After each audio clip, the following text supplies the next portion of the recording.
One of the most memorable and spectacular events of World War II was D-Day, the Allied operation aimed at defeating the Germans, thus liberating Northwest Europe.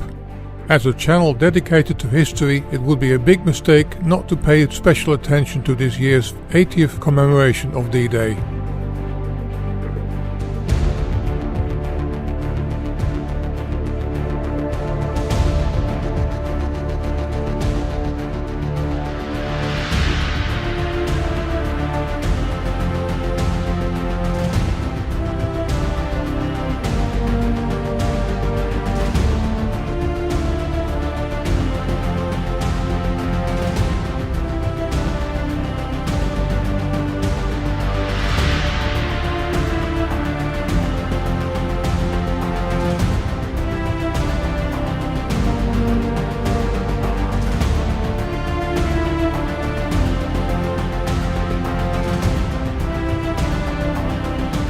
The invasion of Nazi-occupied France was codenamed Operation Overlord and took place on Tuesday the 6th of June 1944.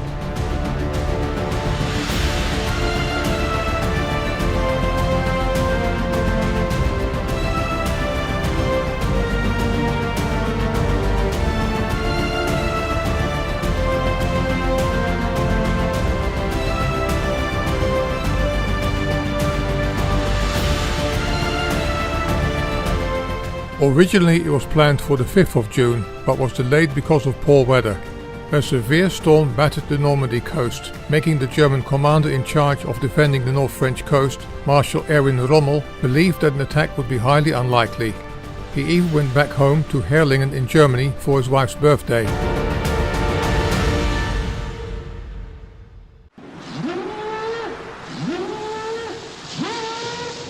The Allied forces launched a combined naval, air and land assault in what was to become the largest seaborne invasion in history.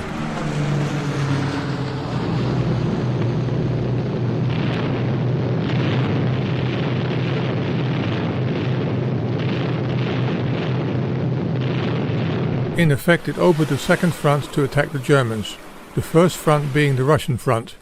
The aim was to weaken the Germans by forcing them to divide their defences over two fronts.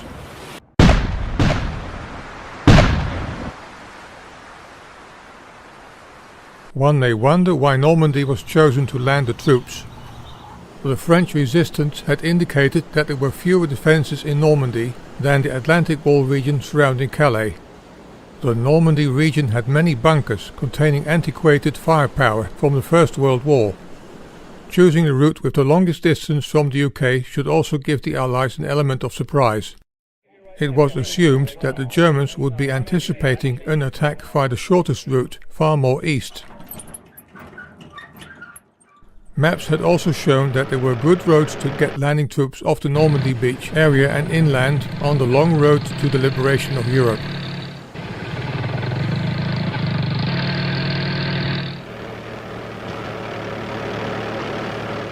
Preparations for the invasion already started about a year earlier in 1943. Supreme Allied Commander American General Dwight D. Eisenhower led the planning team. Many exercises were held by means of simulated landings under attack.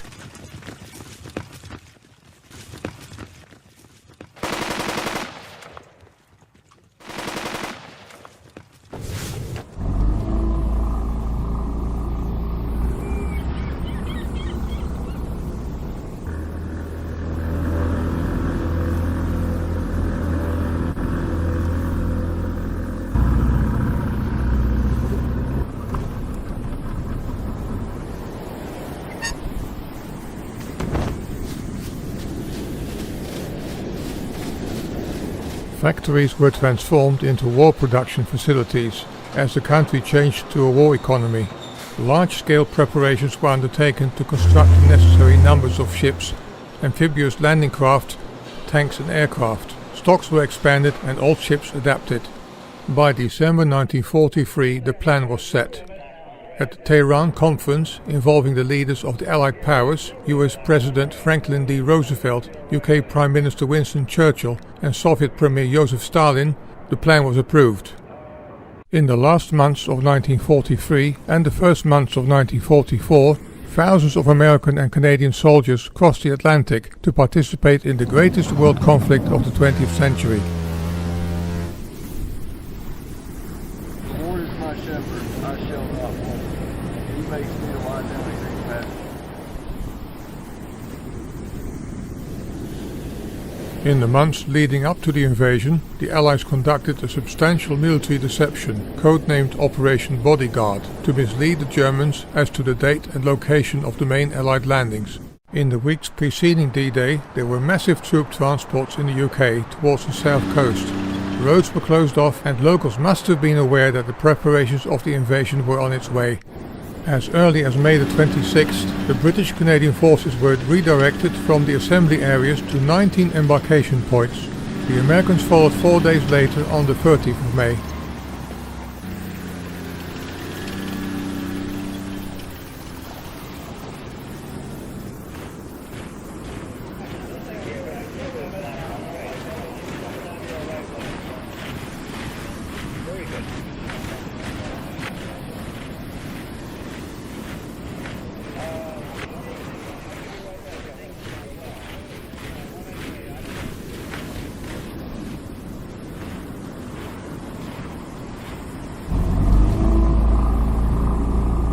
Many troops were unaware that this was the real thing. For all they knew, it might have been another training exercise. They waited for days on end until it dawned on them that the operation was about to begin, when announcements were made that this might be a good time to take the first seasickness pills. Moments later, the briefings commenced, explaining in detail to the troops what ordeal and challenges they were about to face. The first thing that sprang to mind to everybody involved was, will I come back alive? And if not, what will happen to my family? Teamwork wins wars. I mean teamwork among nations, services, and men. The invasion began shortly after midnight on the morning of June the 6th, with extensive aerial and naval bombardments.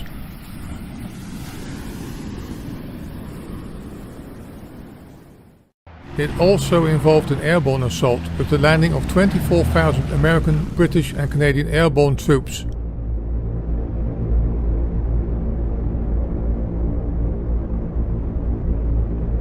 Get ready to jump! The Normandy area of attack stretched over a length of 80 kilometers and was divided in 5 zones named Utah, Omaha, Gold, Juno and Sword.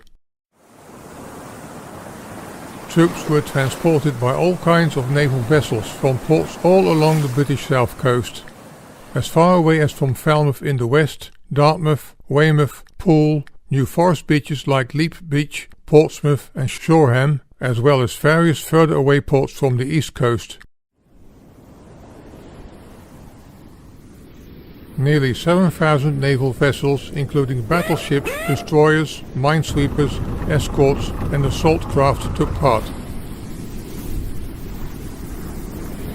Utah and Omaha were assigned to the American 1st Army, respectively the 1st and 4th Infantry Division under the command of U.S. General Omar Bradley, deploying 73,000 troops. Gold and Sword were assigned to the British 2nd Army, respectively the 50th and 3rd Infantry Division, commanded by General Miles Dempsey, consisting of 62,000 troops. The beach in between Gold and Sword, Juno Beach, was attacked by the Canadian 3rd Infantry Division, deploying 21,000 troops. The Americans, British and Canadians formed the core of the troops, but it should not be forgotten that also Australian, Belgian, Czech, Dutch, French, Greek, New Zealand, Norwegian, Rhodesian and Polish participated in naval, air and ground support. In total, 2 million men were made available for the invasion. 156,000 men participated in the first attack wave. No women were part of these divisions, but they did play an important supporting role in the background in the Women's Royal Naval Service. They were involved in logistical and secretarial support, wireless telegraphy, radar operation and code breaking. There was just one woman, a war correspondent on the beaches at Normandy that day. The men had to transfer from the ships into the landing craft, climbing down nets.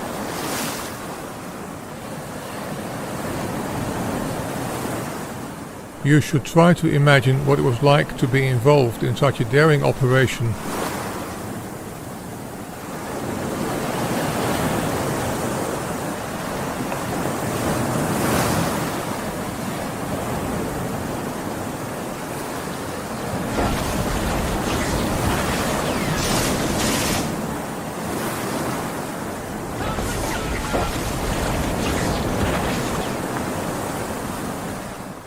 Following the storms of the previous day, the seas were still very rough for the crossing towards north of France.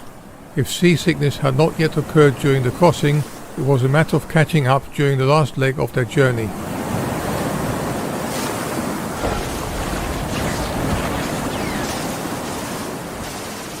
Once the doors of the landing craft opened, the battle for survival commenced. The terror and the fear that they suffered must have been immense. The men landed under heavy fire from gun emplacements overlooking the beaches, and the shore was mined and covered with obstacles such as wooden stakes, metal tripods and barbed wire, making the work of the beach clearing teams difficult and extremely dangerous. Due to a navigation error, the American troops landed more than 1 kilometer south of their target at Utah Beach.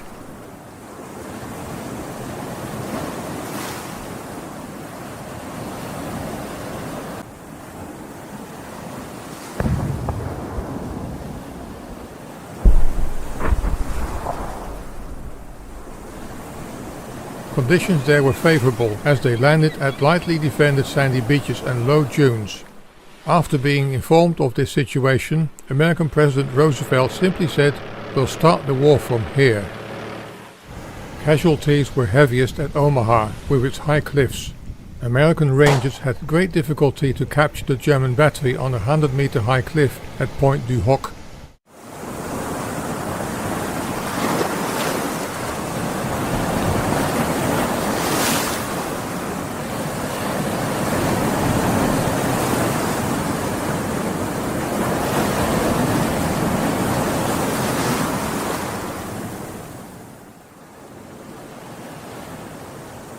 Allied intelligence got the situation at Omaha Beach wrong, as they anticipated light resistance.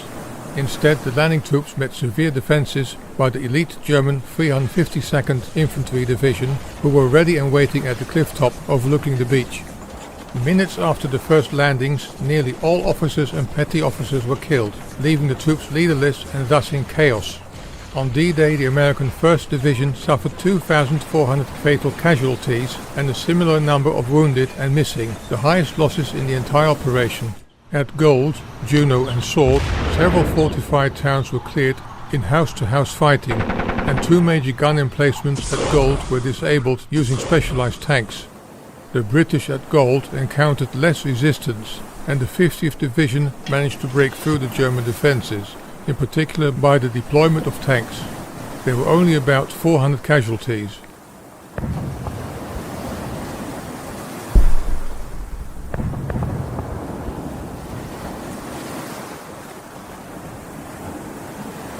The Canadian landings at Juno Beach are probably the best known because of the stunning film footage made by Sergeant Bill Grant of the Canadian Army Film and Photo Unit. Here's that footage in splendid color.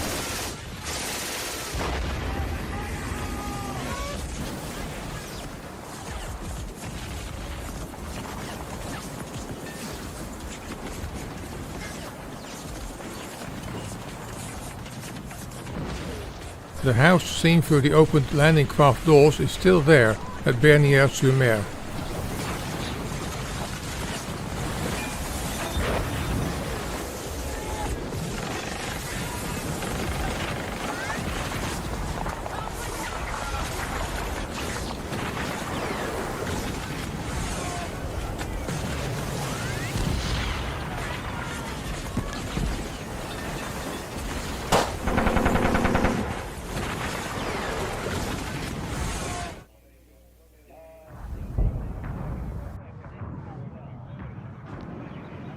Other great footage shows captured German soldiers at the local railway station at Bernières-sur-Mer.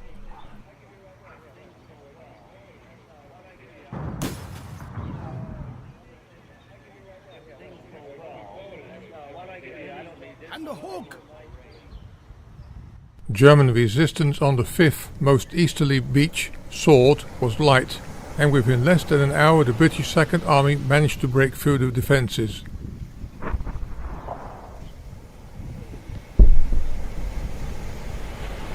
Shortly after, these troops managed to join up with the paratroopers who had captured the strategically important Pegasus Bridge south of Sword.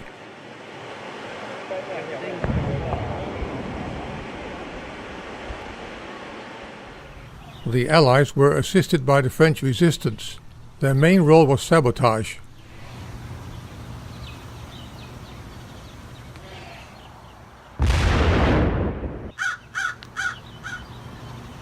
The evening before D-Day they had been alerted via a coded message on Radio London. Ici Londres. It were the first two lines from the Chanson d'automne poem by Paul Verlaine. Veuillez écouter tout d'abord quelques messages personnels. Les sanglots longs des violons de l'automne. Je répète, les sanglots longs des violons de l'automne blessent mon cœur d'une langueur monotone. Je répète, blesse mon cœur d'une langueur monotone. The second line indicated that D-Day was imminent within the next 24 hours. The Allies failed to achieve any of their major goals beyond the establishment of the beachheads on the first day. Carentan, Saint-Lô and Bayeux remained in German hands, and the important city of Caen, just south of the landing beaches, was not captured until the 21st of July.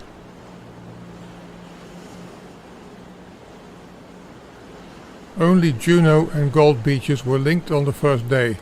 It took until the 12th of June before all 5 beachheads were connected. However, the operation did gain a foothold, which the Allies gradually managed to expand over the coming months.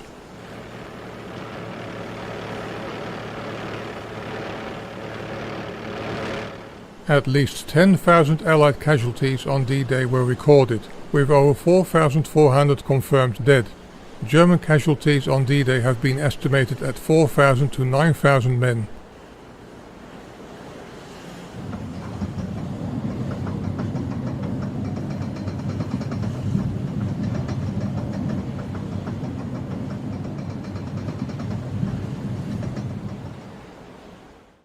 Due to the earlier Allied deception campaigns, the Germans for weeks continued to assume that there was going to be a second invasion in the English Channel.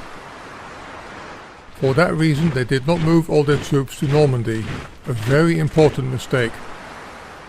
There are 3 important activities that played a vital role in the success of D-Day, namely the use of glider planes to transport large numbers of troops, the provisional Mulberry harbours,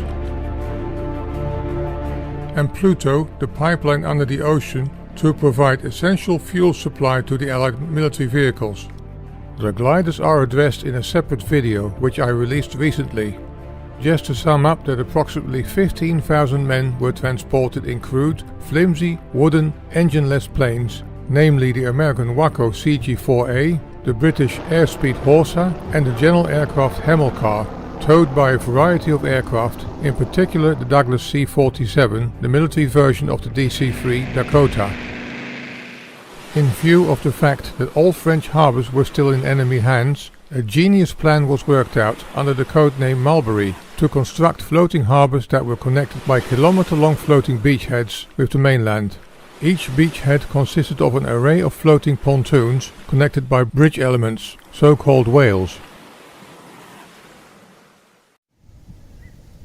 Till this day the remnants of the floating harbours can still be seen at Arromanches.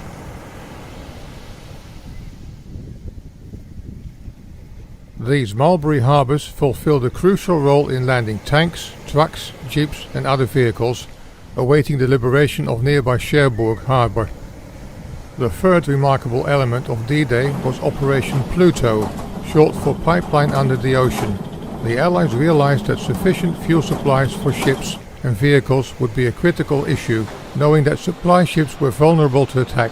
Tens of kilometers of fuel pipes were produced, consisting of bendable 3-inch pipes.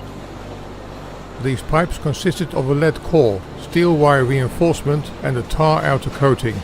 The first pipeline, nicknamed Bambi, ran from Sandown on the Isle of Wight to Cherbourg.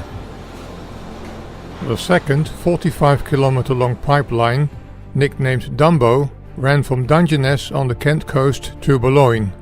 Other pipeline routes followed soon. In total 12 became operational. 6 huge floating drums were developed to lay the pipes. These drums were assigned with the designation HMS Conundrum 1-6. Each drum could hold 140 kilometers of pipe.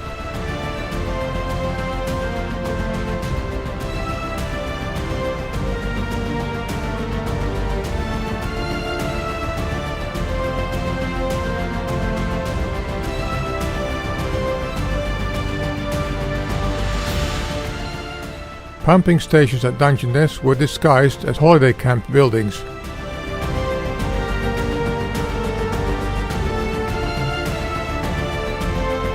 So far, part 1 of our documentary about D-Day.